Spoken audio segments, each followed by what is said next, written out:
Sí, ya lo tenemos aquí en pantalla. Él es Gonzalo Arenas y en 1993 ingresó en política al integrarse a la juventud de la Unión Demócrata Independiente. Más tarde asumió diferentes cargos en el partido. Fue secretario general nacional entre 1994 y 95, vicepresidente nacional entre el 95 y el 97 y presidente subrogante en la juventud de la UDI. Para las elecciones parlamentarias del 97 fue candidato a diputado por la comuna de Puente Alto, pero no resultó electo. En el 2004 y 2005 fue el jefe de gabinete del senador Hernán Larraín Fernández. Nos sentimos muy contentos de que Gonzalo Arenas, que tiene una forma muy especial de explicar las cosas que a veces se nos hacen difíciles, esté con nosotros acá en el Foro de Chillán 2023. Gonzalo, muchas gracias por haber aceptado nuestra invitación y bienvenido. Muchas gracias por la invitación, pues. Feliz de poder compartir con ustedes este espacio. Y Gonzalo nos va a presentar historia del comportamiento democrático en América Latina en los últimos años. Adelante, Gonzalo, el escenario del Foro de Chillán es tuyo. Tengo 30 minutos, ¿no? Sí, señor. Ya, muchas gracias. Bueno, sí, lo que yo les quería exponer es la nueva y más reciente y más peligrosa amenaza a la democracia en América Latina del último tiempo, y que en el fondo es lo que ha caracterizado a la realidad política latinoamericana. Y me refiero a algo que podemos calificar, a falta de otro mejor nombre, del populismo postmarxista. ¿Y a qué nos referimos con el populismo postmarxista? Bueno, tiene una historia más o menos larga. Esto surge de la crisis del marxismo internacional, ¿no es cierto? Después de la caída del muro de Berlín, viene todo el proceso de repensar cómo el marxismo se coloca ante las nuevas, o se sitúa ante las nuevas realidades sociales que el liberalismo triunfante económico y político había establecido. Y surgen ahí algunos pensadores, entre ellos quizá el que inició este proceso, un marxista bien reconocido, que es Luz Althusser, que en un evento bastante famoso que se llamó el Coloquio de Venecia, dijo que había que buscar las razones del fracaso del marxismo en el propio marxismo y no fuera de él. Porque una de las grandes justificaciones que se empezaron a dar para tratar de explicar la caída del muro de Berlín, etcétera, era, ¿no es cierto?, bueno, distintas fuerzas externas, pero no al marxismo mismo. Y lo que dijo Althusser es que el desarrollo que tuvo el marxismo, con el estalinismo, con el leninismo, ¿cierto?, con todos los graves crímenes que se cometieron en ese momento, no se produjeron por causas externas, sino que por contradicciones internas del propio marxismo. Entonces, después hubo toda una generación de pensadores que trataron de recoger esta crítica inicial, y entre ellos surgieron dos principalmente, o sea, no dos, pero entre los que les voy a comentar, que algunos son bastante conocidos, que es primero Ernesto Laclau con Chantal Mouffe. Ellos en el año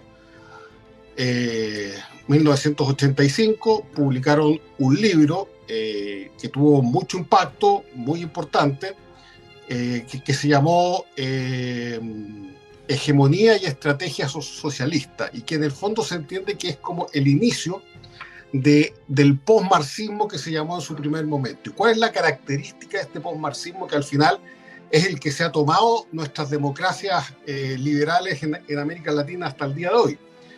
Tiene que ver con dos cosas esenciales que se distinguen del marxismo tradicional. Primero, el postmarxismo no cree en la determinación económica, no cree que necesariamente la situación política de alguien está determinado por el lugar que ocupa en la cadena de producción, que es lo típico del marxismo, y que por lo tanto los sujetos políticos surgen naturalmente en el sentido del proletariado, que es el gran grupo social o grupo político que actúa según el marxismo clásico en la sociedad.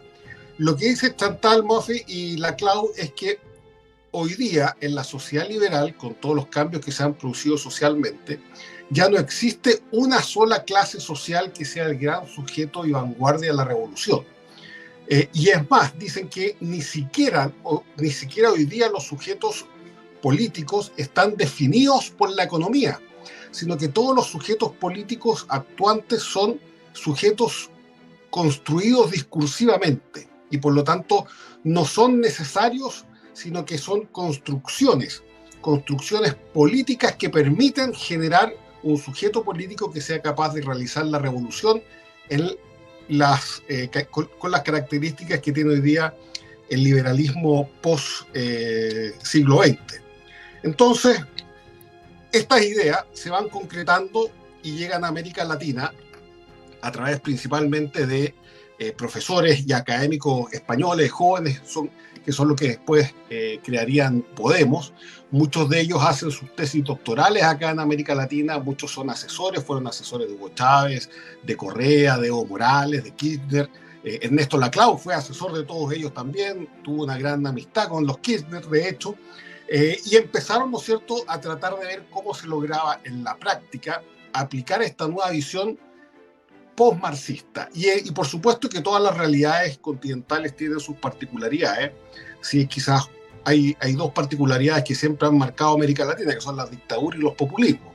Bueno, aquí se engarzó el post-marxismo con el populismo, con esa gran vertiente populista tradicional, clásica, que ha existido en América Latina y que ha tenido, bueno, distintos expositores, pero se formó y empezó a cuajar en distintas fórmulas políticas. La primera de ellas es Venezuela, con Hugo Chávez, que quizás en un primer momento no era un post-marxista reconocido, pero sí rápidamente tuvo la asesoría de todos estos grupos intelectuales, en donde él mismo señaló que una de sus inspiraciones era lo que se llamaba el socialismo del siglo XXI, que es otra forma de entender también el posmarxismo. No son los mismos autores, no son la misma gente. En el socialismo del siglo XXI es el sociólogo Dietrich, pero la idea fundamental del socialismo del siglo XXI, del posmarxismo, es la misma.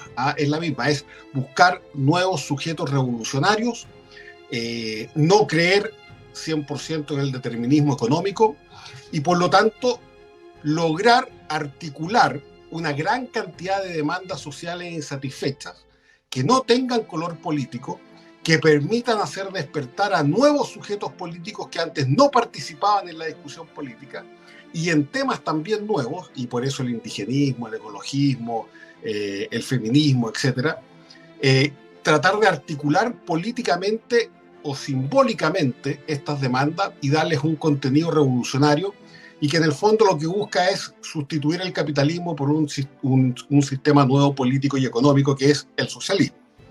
Ahora, esta primera oleada populista posmarxista en Latinoamérica vino dada, ¿no es cierto?, sabemos, por Venezuela, por Hugo Chávez, y en todas aplicaron más o menos una estrategia parecida, y que es en el fondo ya no es el marxismo entendido como la lucha revolucionaria, el asalto al Palacio de Invierno, cierto tipo de revolución bolchevique, sino que se entiende que es una destrucción de la democracia dentro de la democracia misma, es vaciando de contenido la democracia liberal, es como se establece, ¿no es cierto?, un cambio de sistema para llegar a una sociedad socialista. Y por lo tanto es un enemigo mucho más sutil, mucho más difícil de ver, y por lo tanto de combatir también. En Venezuela estuvo Hugo Chávez, en Argentina surgieron los Kirchner, Néstor Kirchner, Cristina Kirchner, ambos, si bien tuvieron una forma distinta de aplicar un programa de gobierno populista postmarxista, en esencia sus ideas fundamentales son exactamente iguales, porque aquí también hay que ver las distintas realidades de cada país. Cada país también adopta estas como nuevas ideas políticas dependiendo de su realidad. Y todos sabemos que Argentina está marcado por una realidad política que es el peronismo, que es muy influyente y por lo tanto se da dentro de ese contexto. Los Kirchner son una especie como de peronismo postmarxista o nuevo peronismo. Y por eso lo colocamos también dentro de este grupo, aunque su toma del poder fue distinta. Después tenemos el caso de Bolivia con Evo Morales, después tenemos el caso de Ecuador con Rafael Correa, después tenemos el caso de Nicaragua con Daniel Ortega. Todos ellos, más o menos, tienen, exceptuando Argentina, que ya vimos que tiene su particularidad, una misma estrategia, al venir después de un proceso de gran desprestigio del último consenso democrático que había dado estabilidad a cada uno de los países. En el caso de Venezuela, ¿no es cierto?, una democracia que tenía más de 30 años, en el caso de Ecuador, otra democracia que había logrado estabilizarse hace 17 años, lo mismo el caso de Bolivia. En Argentina, 18 años, después del último régimen militar en Argentina y la avenida Alfonsín. Bueno, pasaron 17 años hasta que esos primeros consensos empezaron a perder legitimidad, empezaron a perder credibilidad, porque no fueron capaces de lograr solucionar o dar respuesta efectiva a estas demandas sociales que se iban acumulando.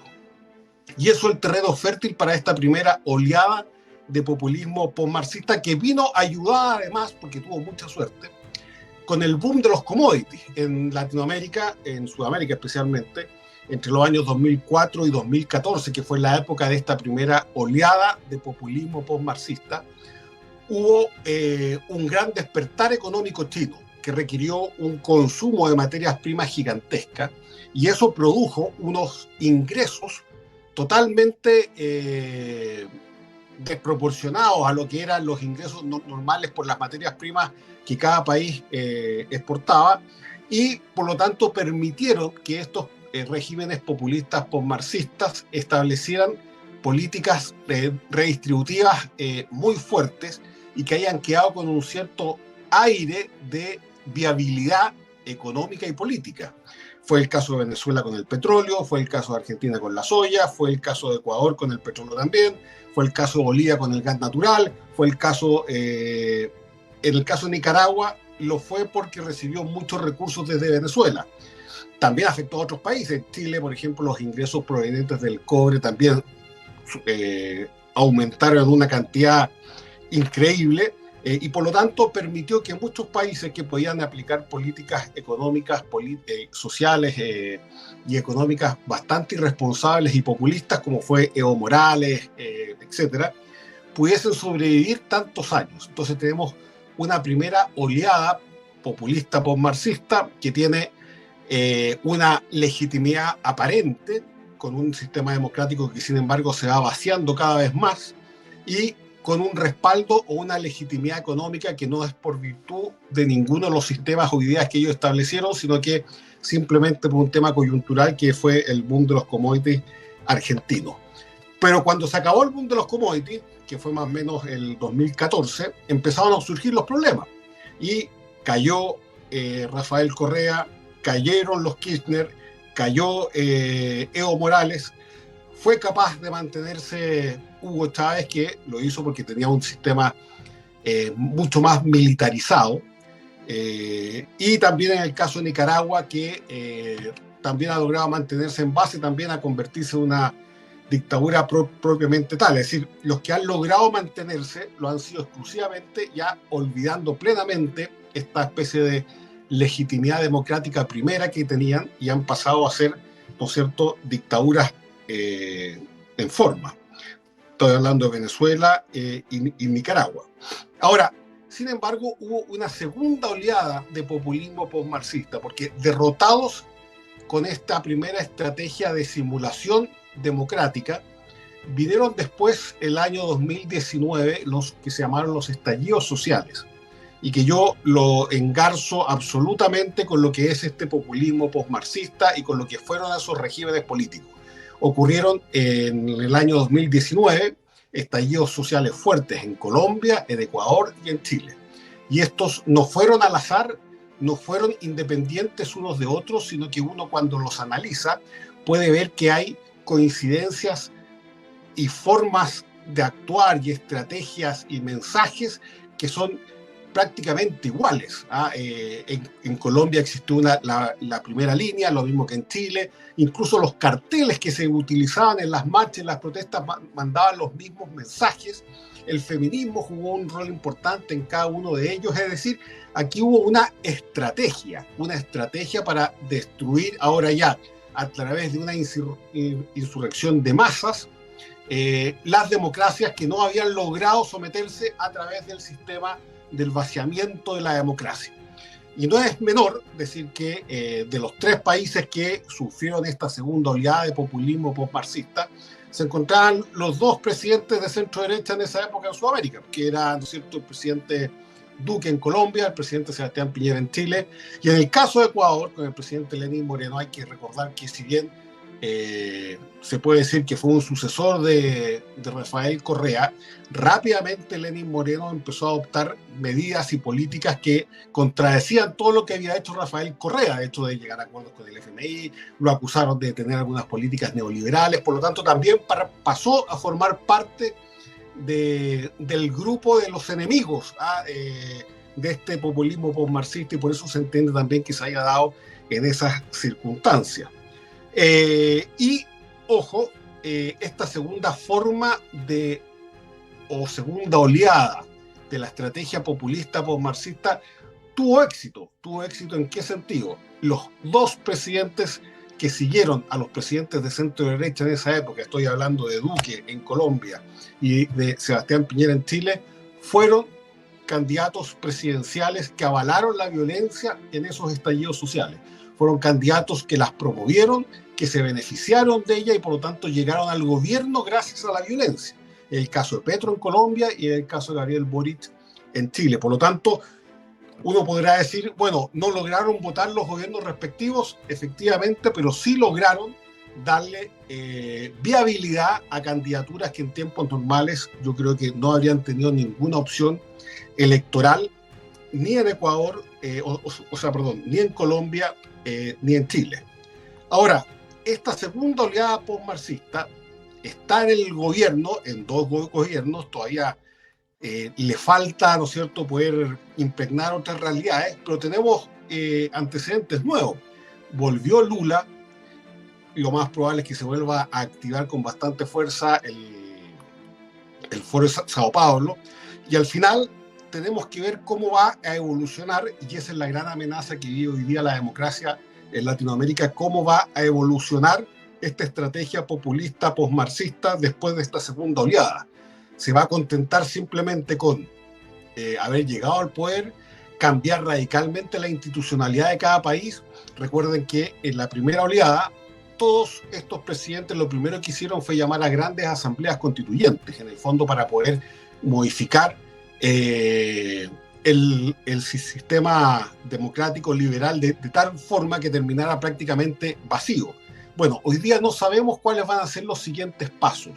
Hoy día no sabemos cómo va a ser esa lucha política, cuáles son los ejes y los mensajes que se van a dar. Lo que sí hay que destacar es que esta realidad, esta ideología de populismo postmarxista llegó para quedarse por mucho tiempo en América Latina, y tiene la característica que nosotros ingenuamente quizá alguna vez pensamos de que la violencia ya se había erradicado en América Latina como una forma de actuar político. Bueno, la tendencia populista postmarxista renueva o relegitima el uso de la violencia, el uso de la violencia en política para conseguir objetivos. Y eso es lo más dramático y lo más peligroso. Porque una vez que la violencia se empieza a justificar, es todo el sistema democrático el que empieza a temblar. Y también no sabemos cómo va a actuar Venezuela en lo que queda de futuro. Siempre hay algunas ideas o noticias que Venezuela, ¿no es cierto?, está a punto de cambiar de régimen, etcétera. Nunca se concreta y sigue siendo Venezuela uno de los grandes distribuidores de recursos económicos para poder implementar estas estrategias de populismo postmarxista, junto con Cuba, por supuesto. Entonces, estamos hoy día ante una encrucijada.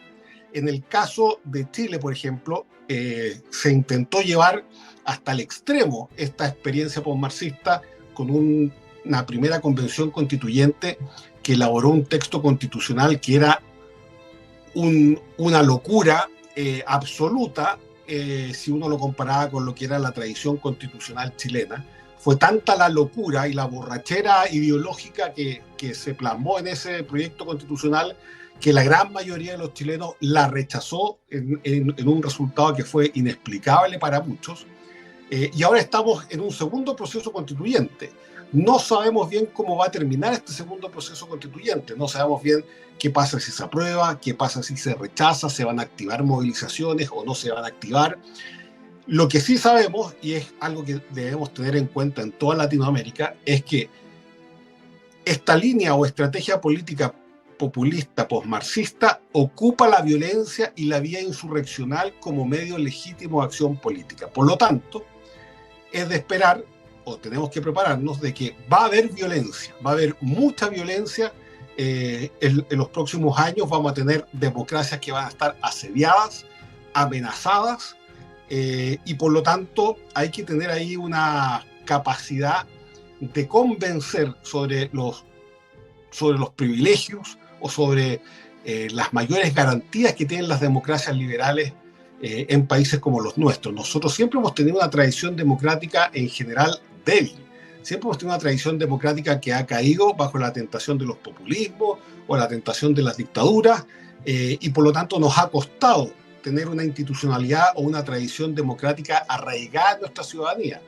De hecho, si uno compara las encuestas sobre el estado de la democracia en Latinoamérica, nosotros subimos y bajamos con mucha rapidez y estamos dispuestos incluso a entregar derechos buscando seguridades. Y eso también es una fórmula que no es buena.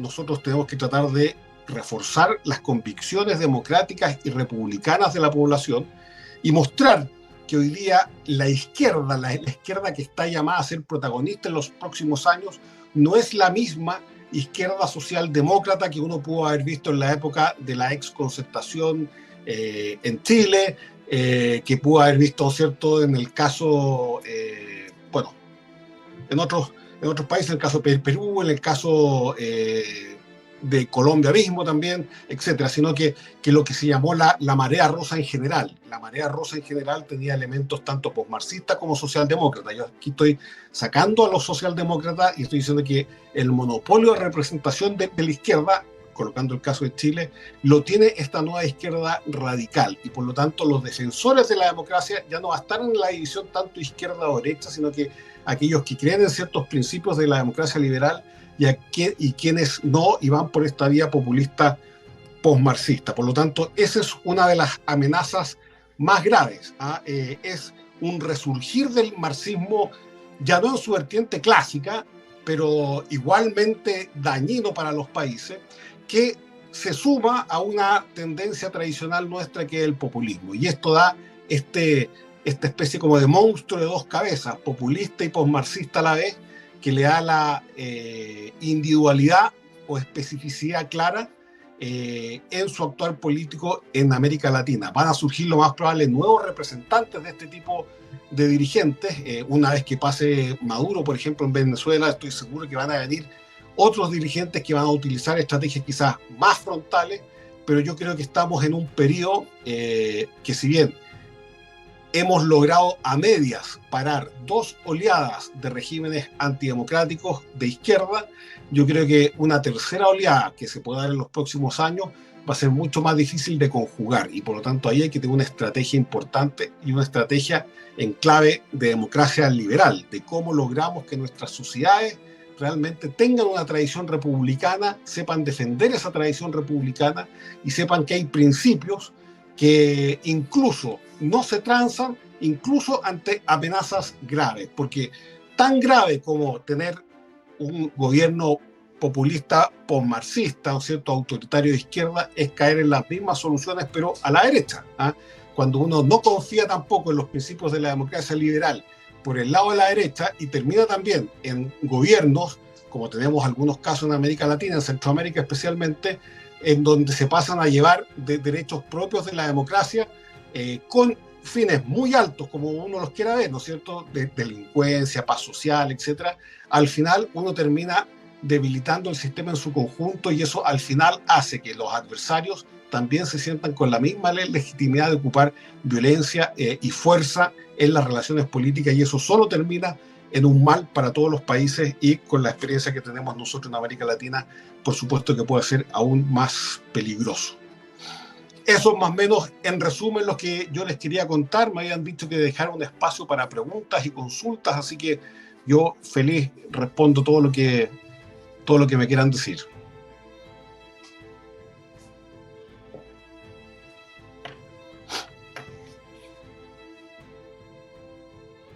Aquí vamos, Gonzalo. Magistral tu presentación.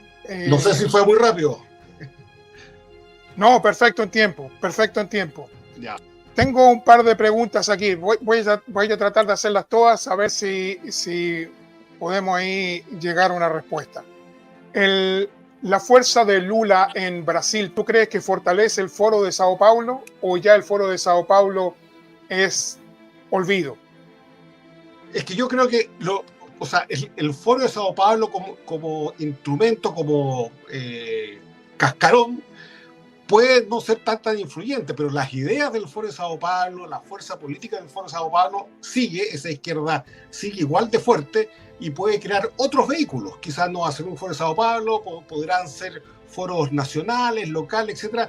El foro es solamente una estrategia y las estrategias siempre pueden ir cambiando, pero el objetivo del Foro de Sao Paulo sigue más vigente que nunca y va a tener mucha fuerza por muchos años más, por muchas décadas más. Dos preguntas. Las universidades han sido cautivadas, en nuestro caso en Chile, las escuelas secundarias, los liceos han sido cautivados por este neomarxismo. ¿Qué podemos hacer para contrarrestar eso? ¿Y por qué este canto de sirena del neomarxismo cautiva tanto a la juventud? Bueno, primero porque yo creo que en los que creemos en la sociedad libre cometimos un error, que fue quizás no comunicar suficientemente lo que hizo el marxismo en Latinoamérica, las consecuencias del marxismo.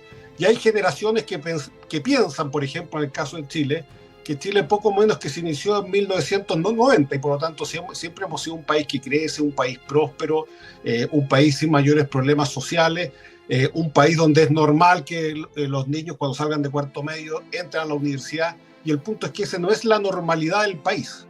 Eso fue un periodo excepcional en la historia de Chile.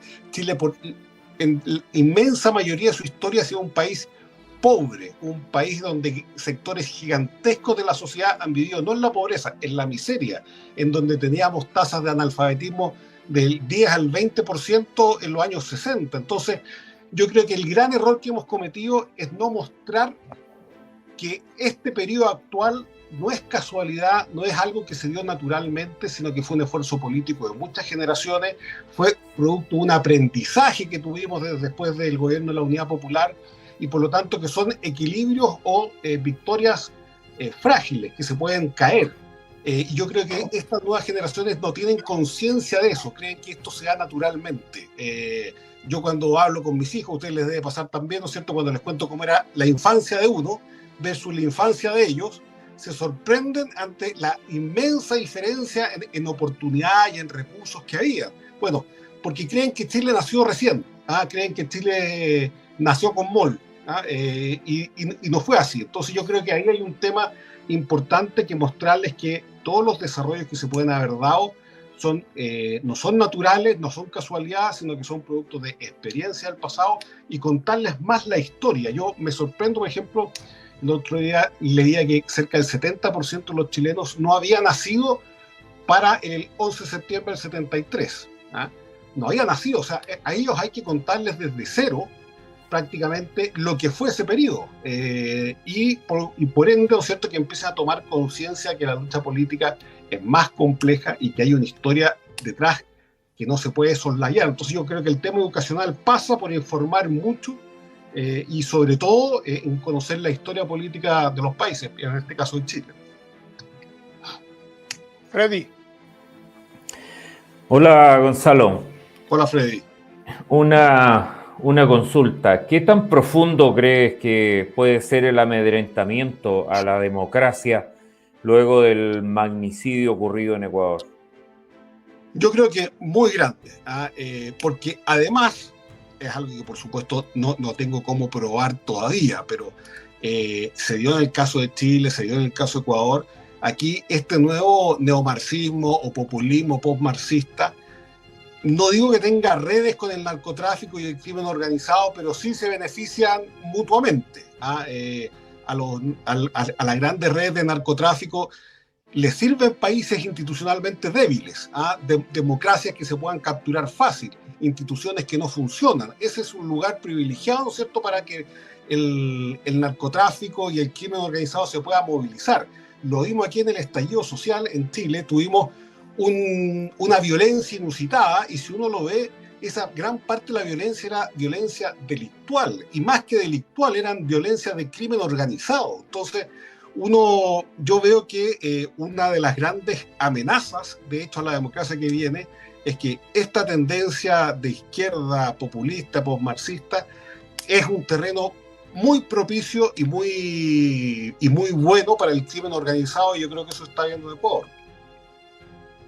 Gracias.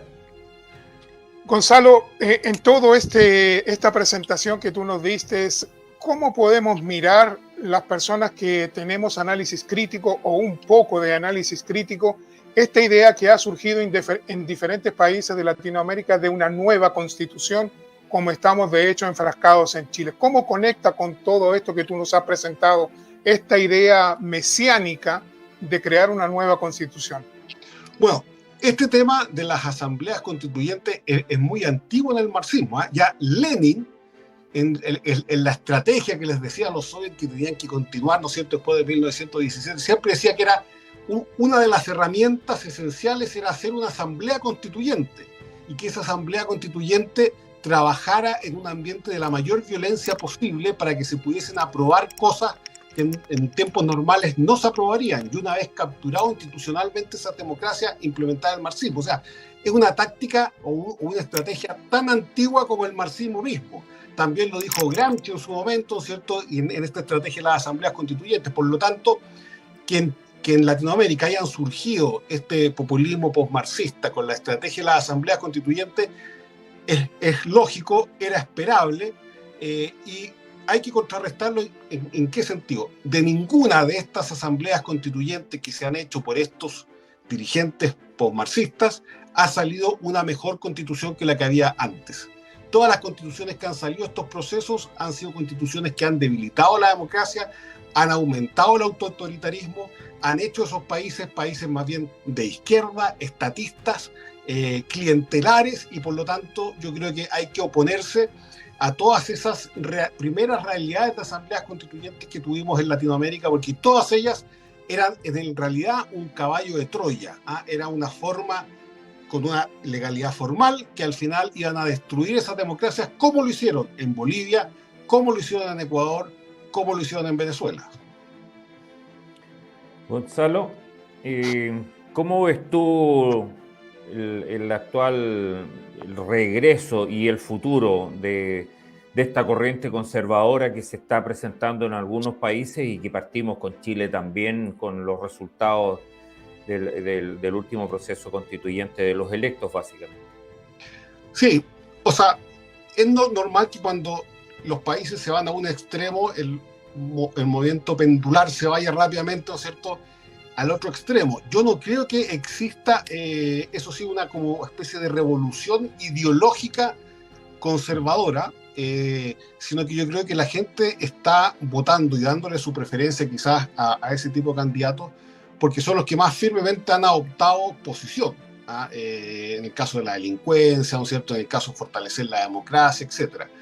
Y en ese sentido, quizás el gran desafío de esas fuerzas es no cometer el mismo error que hizo el Frente Amplio en Chile, que creer que Chile se había izquierdizado absolutamente después del plebiscito de entrada, cuando todo el mundo quería cambiar la nueva constitución, y se lanzaron, ¿no es cierto?, en una corrida ideológica que al final dejó a todos descolocados y perdieron el sentido común. Yo creo que también eso es una amenaza que puede afectar a las fuerzas más conservadoras. Creer que Chile, en el caso de Chile se hizo conservador y por lo tanto podemos hacer lo que queramos.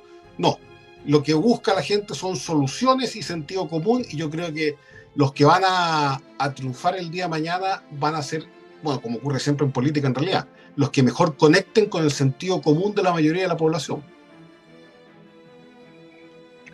Gonzalo, finalmente quisiera pedirte un mensaje para los participantes, para quienes han visto, para quienes han oído el Foro de Chillán, que es una iniciativa de mucha humildad, de mucha sencillez, pero queremos unir las voces de todos los libertarios, patriotas de América Latina. Bueno, el mensaje es a estar alertas.